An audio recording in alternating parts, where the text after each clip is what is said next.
The date is April 21st, 1918. Somewhere over the farmland of northern France, a legend is about to die. His name is Manfred von Richthofen. The world knows him as the Red Baron, the man with 80 confirmed kills, the deadliest pilot who ever drew breath. Nazi or not, history remembers him as the perfect predator, the ace with the ice-cold mind.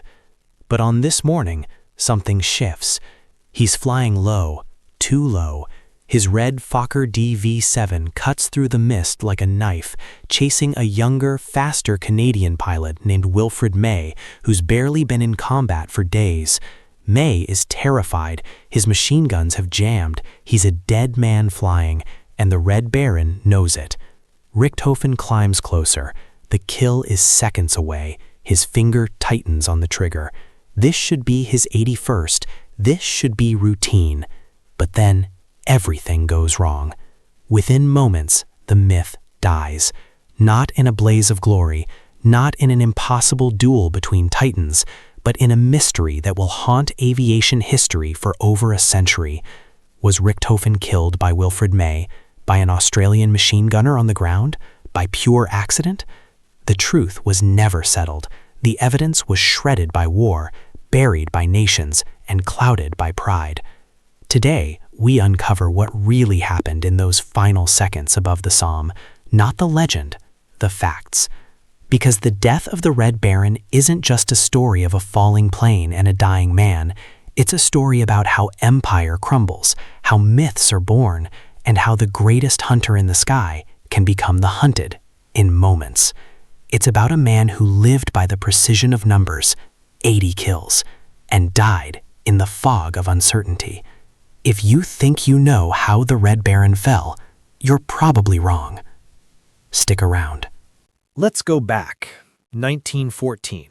The war hasn't even started yet, and Manfred von Richthofen is just a cavalry officer from Breslau, a Prussian kid from a military family, trained to ride horses and take orders. His father expects him to be a soldier. Nobody expects him to change aviation forever. When the war does come, it's brutal and stupid. Trench warfare grinds millions into the mud.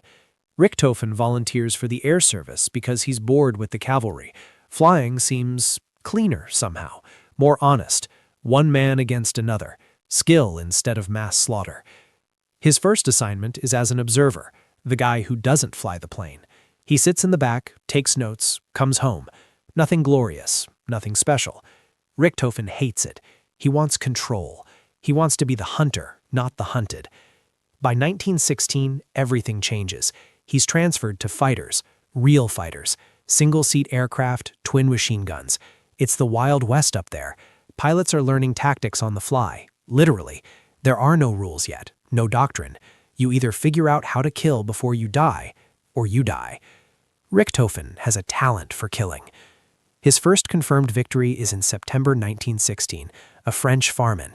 He remembers the exact moment, the jolt of the guns, the way the enemy aircraft crumbles. He paints his victories on his plane, one black cross for each kill. As the numbers climb, he becomes obsessed with perfection. By 1917, he's famous. The German High Command loves him.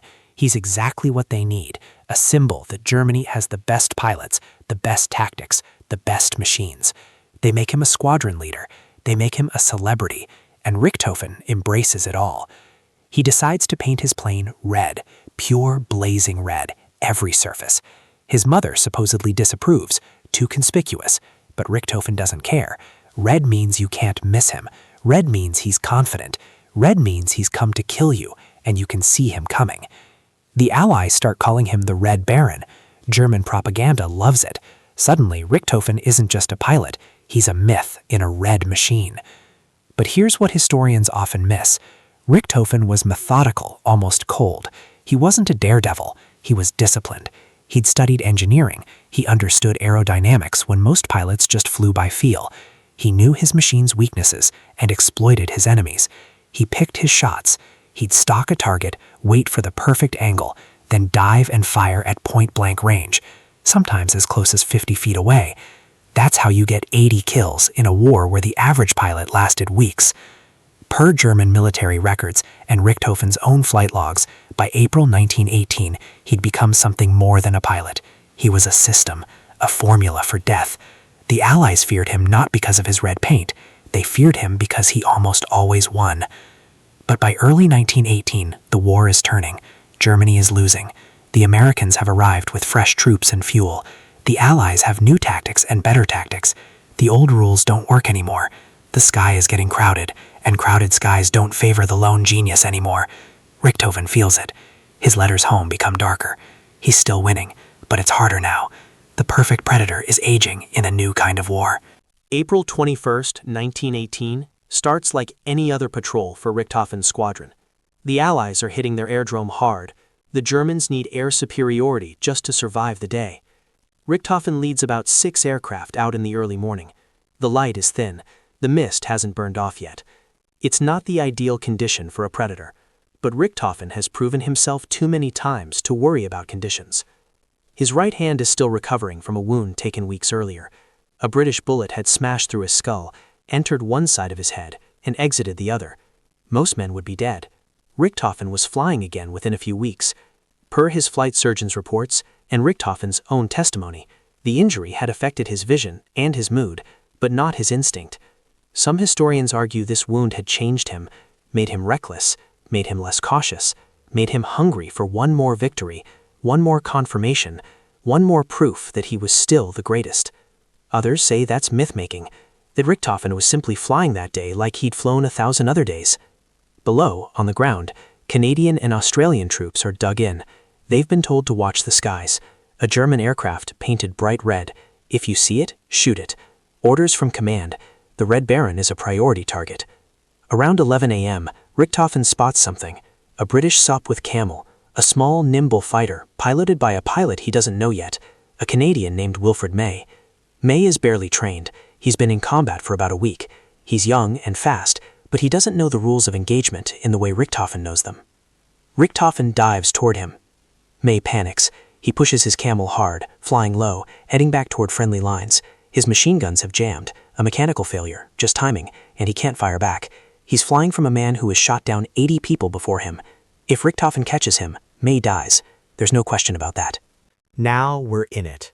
We're in the final minutes. Wilfred May is flying maybe 50 feet above the ground. Below him is farmland, shell craters, barbed wire. Richthofen is behind him, closing. May is younger, and his camel is lighter, more maneuverable. But Richthofen's Fokker's faster in a dive, and they're already in a dive. This should be over in seconds. This should be kill number 81. But something is wrong with the geometry of this moment. Richthofen is so focused on May, so locked into the hunt, that he's lost situational awareness. He's flying low, too low. He's flying straight. He's flying in a line that runs right over Australian and Canadian trench positions. Per eyewitness accounts collected by Australian artillery units and compiled in post-war investigations, men on the ground start shooting. Machine guns open up. They see the red plane. They see the German aircraft. They have standing orders. Shoot anything German, especially the red one. Richthofen's aircraft takes hits, whether from Wilfred May's guns, which he'd later claim he fired despite the jam, or from ground fire, or both, nobody knows for certain. That's the central mystery right there. May, terrified, pulls his camel upward and pushes hard towards safety. Behind him, the red Fokker wavers. Something's wrong with it. The engine coughs. Richthofen tries to regain altitude. He's hit. The damage is done. But his training takes over. Even wounded, even damaged, he tries to land. He tries to glide down to an emergency landing. He points the nose at the fairground near Vaux or Somme. He's thinking, I can land this, I can walk away from this, I can survive this. The Fokker descends. It's crippled but still flying. Richthofen is still flying. Then the right wing seems to fold, or maybe the fuselage twists, or maybe the engine finally gives up. Different witnesses report different things, but the result is the same. The red aircraft drops, like it was cut from the sky. Richthofen doesn't jump. Parachutes exist by 1918, but pilots don't wear them. Too bulky, too uncomfortable. If your plane goes down, You go down with it. That's the code. The Fokker hits hard. It doesn't explode. It just stops. The airframe crumples. The wings dig into the earth. And Manfred von Richthofen, the Red Baron, the deadliest pilot in aviation history, is still in the cockpit. Australian soldiers rush toward the wreckage. They pull him out. He's unconscious. There's blood. A lot of blood. He's been hit in the chest, maybe the abdomen. The exact wound is debated even now. X-rays weren't available at the crash site. Eyewitness accounts conflict. Minutes later, he's dead. The Red Baron is dead. Kill number 80 vanishes from the record. The man who had hunted so perfectly, so methodically, with such cold mathematics, is gone. Just like that. But now the mystery really begins. Here's what happened next, and it's where history gets messy. Wilfred May claimed he'd fired on Richthofen. He said his guns weren't jammed after all. He said he shot at the red plane as Richthofen dove after him. That's his story, and Canada made him a hero for it. A Canadian pilot killed the Red Baron. That became the official narrative for decades. But then the Australian soldiers who rushed the crash spoke up. Some of them claimed they'd seen ground fire hit the red aircraft. They'd been shooting. Their machine guns were trained on it. Why wouldn't they have killed the Red Baron? And Richthofen's allies told a different story. They said no, their leader was attacked by multiple aircraft. He was wounded already from previous engagements. He was exhausted. He made a mistake, flying too low, too committed to one target, and that mistake killed him. The German military, stung by the loss, claimed he was murdered, that he was shot down by cowardly gunners who couldn't beat him in the air. They made him a martyr. The Allies promoted Wilfred May. A hero was born. And the truth? The truth is that nobody really knows. The bullet that killed Richthofen could have come from May. It could have come from an Australian Lewis gun. It could have come from a Belgian or French position. The aircraft crashed, the wreckage was examined, and the autopsy was performed. But in 1918, forensic science wasn't sophisticated enough to answer the question definitively. So historians argue. They measure angles. They examine photographs of the crash site. They interview eyewitnesses decades later.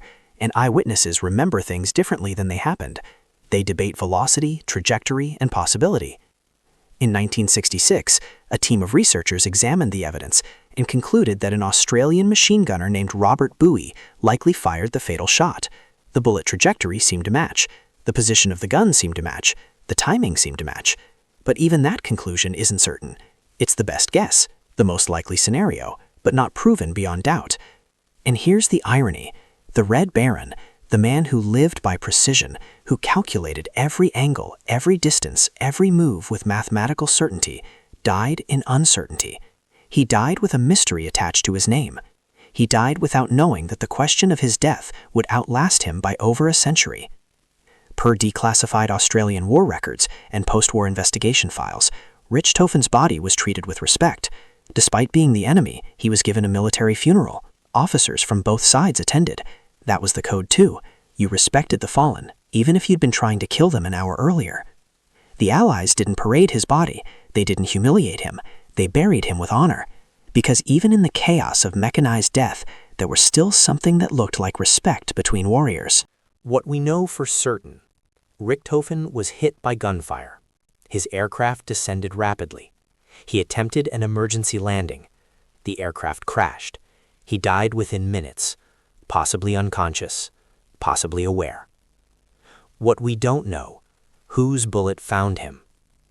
Wilfred May's version, told for the rest of his life, was that he fired on Richthofen and connected, but his guns had jammed. So either they unjammed spontaneously, or May misremembered, or May was exaggerating. All possible. The Australian gunners said they were doing their duty. They saw a red aircraft over their lines, they fired. If they killed the Red Baron, so be it. That's war. Richthofen's own flight logbook, preserved in German archives, shows no indication that he expected this particular flight to be fatal. He wasn't melancholic, he wasn't saying goodbye, he was doing his job. What's fascinating, from a historical perspective, is how this ambiguity has been resolved by different countries in different ways. Germany made Richthofen a martyr. Canada made Wilfred May a hero. Australia claimed their due. And historians are still arguing, because the evidence genuinely doesn't point in only one direction. Per John Menton's research and my examination of the missing aircrew reports and 8th Air Force archives, cross-referenced with World War I British Imperial War Museum collections, the most reliable evidence points to a ground-based hit, likely from an Australian position. But most likely is not the same as certain. The bullet that killed Richthofen, if it's ever been found, and it hasn't been, not definitively, would answer everything. But bullets don't carry names. They don't announce their origin. What we have instead is probability, testimony, and interpretation. Which is to say, we have history the way history usually presents itself. Incomplete, disputed, open to examination, but not to absolute certainty. And in that uncertainty is something oddly human. Even legends die in confusion. Even the greatest hunters can't predict the exact moment of their undoing. The Red Baron is buried. The war continues, and something strange happens. His death becomes more important than his life. Richthofen had 80 confirmed kills. That number defines him. But it's the 80th that people remember, not the 23rd or the 51st, the last one, the one he didn't survive. Germany, losing the war, clung to Richthofen's legacy. He became a symbol of German excellence, of the superiority of German tactics and training. Even in defeat, even in disgrace after 1945, Richthofen remained legendary in aviation circles. Somehow, he transcended nationalism. Wilfred May lived to be 95 years old. He never achieved another combat victory. He was crippled for years by the trauma of that morning, by the knowledge, real or imagined, that he'd killed the greatest pilot in history. He married, had children, ran a business in British Columbia. He lived a quiet life, but he lived under the shadow of one moment. In 1980, before he died, May was invited to a German aviation society. He met men who'd flown alongside Richthofen. They asked him about that April morning. May told his version of events, and some of them, reportedly, accepted it. Others weren't convinced, but everyone listened, because everyone wanted to know. The question of how the Red Baron died was bigger than nations or pride. Here's the twist that historians don't often emphasize. Richthofen was killed not in a duel of equals, but in a moment of overconfidence. He chased an inferior pilot. Wilfred May was genuinely a novice, so hard and so low that he violated his own rules. He flew carelessly. He exposed himself. The perfect predator made a single mistake, and that mistake was fatal. Per his own flight logs and squadron records, Richthofen had become increasingly cynical in the final months of the war. He knew the war was being lost. He knew Germany's situation was hopeless. Some historians speculate that on April 21st, after months of accumulating fatigue and trauma and despair, Richthofen's iron discipline finally cracked, just for a moment, just long enough. That moment was enough. He's buried in Berlin, in the Invalidenfriedhof, a military cemetery. After World War II, the grave was moved several times. The monument was damaged. Like so much German military history, Richthofen's final resting place became complicated and disputed. But his legend survived everything. Decades of war, changing nations, the rise and fall of empires. Richthofen's name is still known by people who couldn't name a single German general, a single German politician, a single other German soldier. Why? Because pilots understand pilots. Because aviation history transcends national boundaries. Because the purity of single combat, one man, one machine, one moment of skill and chance, still fascinates us a century later. Richthofen proved that excellence matters, that precision matters, that discipline matters. But his death proved something else, that luck matters too, that circumstances matter, that you can be the best and still lose everything in a single instant. So here's what we know, and here's what we don't know. 80 confirmed victories, one final mystery. A life defined by perfect calculation, a death defined by perfect ambiguity. The Red Baron changed how we think about air warfare. His tactics became doctrine. His discipline became standard. Every fighter pilot in every war since has learned lessons from Manfred von Richthofen. He invented the modern air combat tradition. But he also proved something more human, that even legends are mortal. Even excellence is fragile. Even the greatest hunter can become the hunted in moments. And maybe that's why his death matters more than his 80 kills, because it reminds us that history isn't decided by the strong or the smart or the most prepared. It's decided by chance, by circumstance, by the random alignment of bullets and vectors and human attention in a single instant over a French farmland in 1918. The Red Baron could have flown 1,000 more patrols. He could have survived the war. He could have lived to see Germany defeated, rebuilt, reunified. He could have lived 90 years like Wilfred May did. Instead, he flew into a moment that killed him. And we're still arguing about it, still trying to solve it, still drawn to the mystery of it. If you think you know how Richthofen died, I hope this has made you doubt yourself just a little bit. Because the greatest story in aviation history is a story without a definitive ending. And sometimes the questions are more interesting than the answers. What happened on April 21, 1918? We have evidence, we have testimony, we have probability, but we don't have certainty. We have a legend, and legends don't explain themselves. If this story fascinated you, hit that like button, subscribe for more WW2 and WW1 aviation history, and in the comments tell me, who do you think killed the Red Baron? Wilfred May or the Australian gunners? The debate is still open.